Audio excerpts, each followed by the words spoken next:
His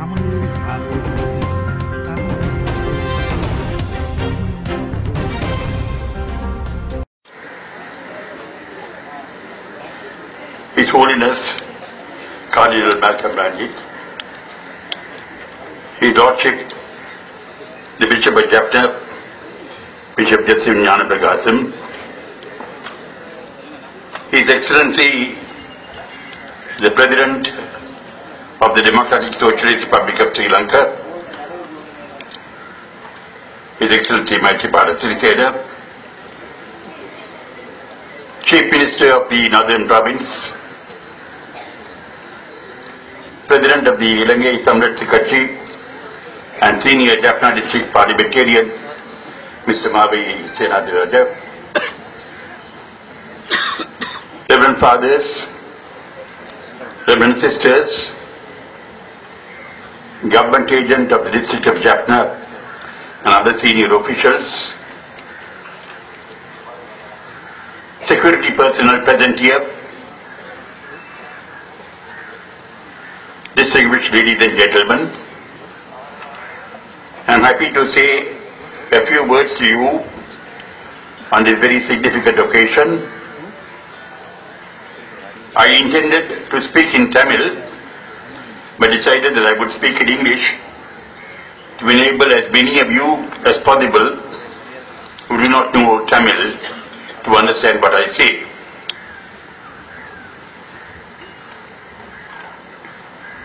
I have been referred to as an old boy of St. Patrick's College, Jaffna.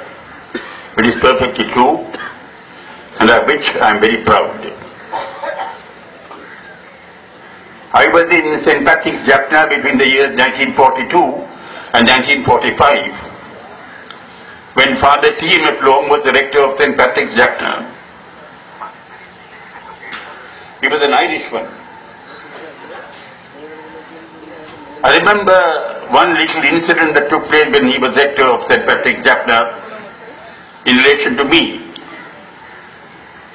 I was presiding at a meeting in a hall, and I was seated on a huge chair. Father Long happened to go past by the hall, and when he saw me seated on that huge chair, I was a small fellow, he said to me, "That chair is too small for you."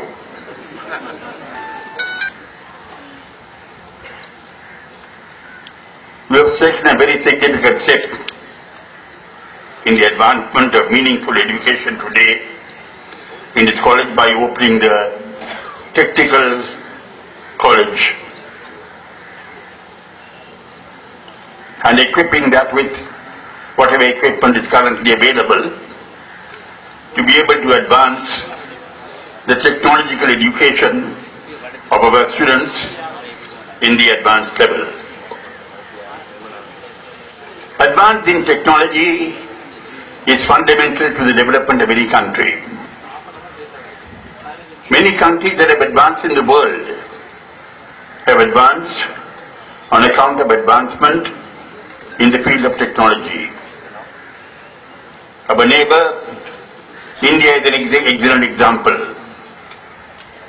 Whatever progress India has achieved in recent times, India has achieved as a result of the progress it made in the field of technology.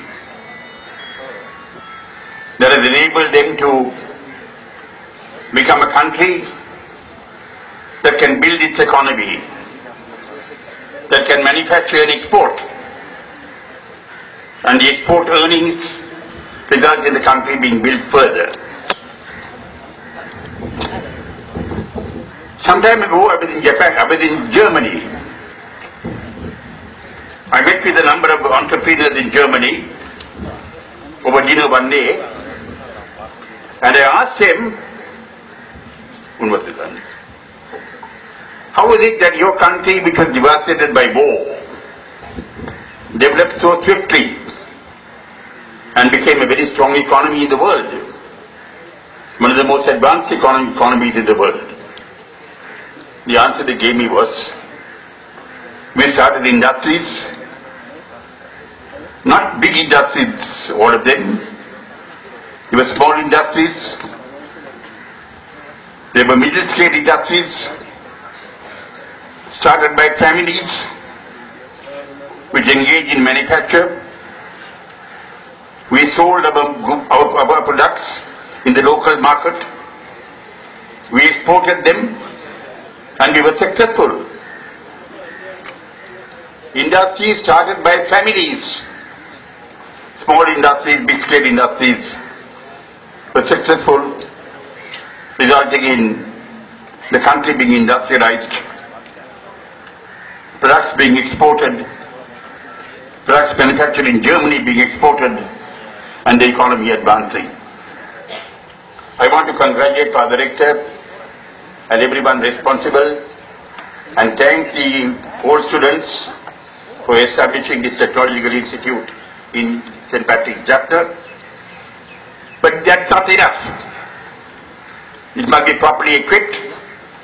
The government should help to equip the technological institute to the fullest possible extent.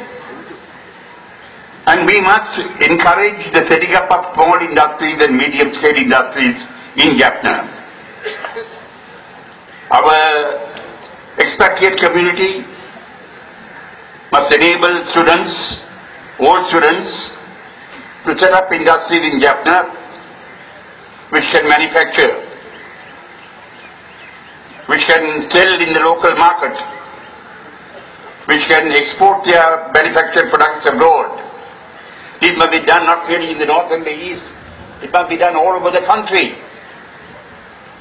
Our expatriate community living abroad, they should all invest in this country in manufacture, in enabling our technologically advanced young people to manufacture products which can be sold in the local market and in the foreign market. And we should thereby move towards industrialization mechanically.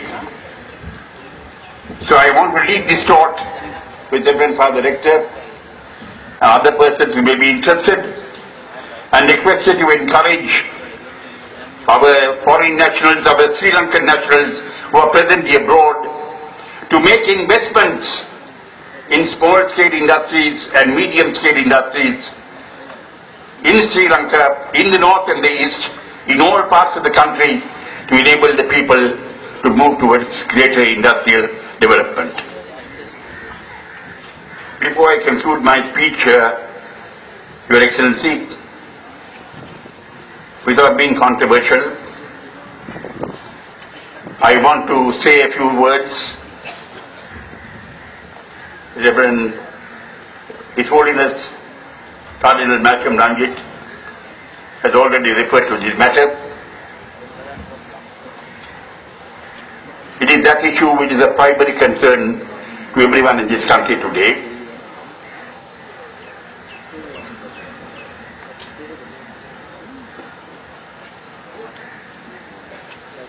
We were different parts of the same territory when we came under foreign conquest. There were the Tamil people who ruled in one part of the country. There were the local Sinhalese people who ruled in some other part of the country. There were the Canadian Sinhalese people who ruled in some other part of the country. The Muslim people lived everywhere. We came under foreign conquest at different times to different foreign conquerors. We were not conquered by one foreign power at the same time. We were conquered at different times by different conquerors. Subsequently, in 1815, we all came under British rule. And in 1833, for the first time, the country was unified by the British for the purposes of their administrative convenience.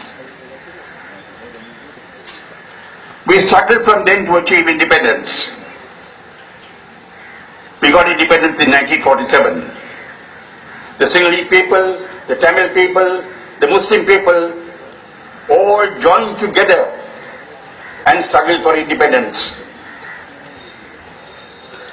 The Tamil people did not demand separation before independence. The Tamil people did not demand federalism before independence. They only demanded balanced representation, which was not granted. We were prepared to live in the same country. We lived in the same country. So we wanted the structure of government to be changed in such a way as to make us feel that we could live with dignity, with self-respect, with safety, realizing our economic, social and cultural aspirations in the territories which we have traditionally inhabited. That demand continued until the enactment of the 1972 Constitution. The 1972 Constitution did not even accommodate the minimum demand put forward by the Tamil people. Thereafter there was the demand for separation, for the restoration of our sovereignty which we had lost to foreign conquerors. The war commenced. War went on for 30 years. India became involved. The international community became involved. Their involvement continues. But we want to resolve this problem within the framework of our own country, within the framework of a united, undivided, indivisible Sri Lanka. We want this problem to be resolved on the basis of amity amongst our different people. Your Excellency, in 2015, you were elected of that mandate. The Tamil people gave you their unstinted support to achieve their objective. We know that you want to do it. I know that you want to do it. But your efforts are being stymied. Your efforts are being impeded. We want a statement to rise in this country who can say, I resolve the country's natural question. And we think you can do it. We think you should do it. And it's our expectation that it will be done. This country cannot go on like this. The country has bled enough. The country has suffered enough. Economically, we have been pushed backwards. Many countries that were much behind us have today gone much ahead of us. If all the people in this country want to lead a contented life, we have much respect and affection for the Sinhalese people. The Sinhalese peasant, in my view, is a decent, excellent human being.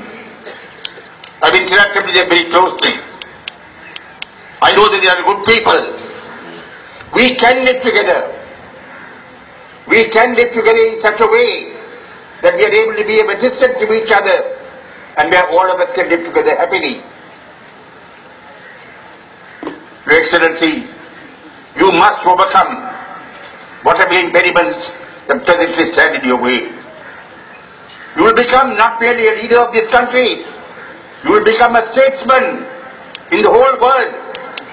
The whole world, the whole international community will recognize you as a statesman if you resolve the national question. We therefore want to make an appeal to you, and I am happy standing in the capital of the Tamil homeland, Jaffna, standing on the grounds of my old school, St. Patrick's College. I am able to make this request to you, and I want you to, on behalf of all the federation, and fulfill their wish. Thank you.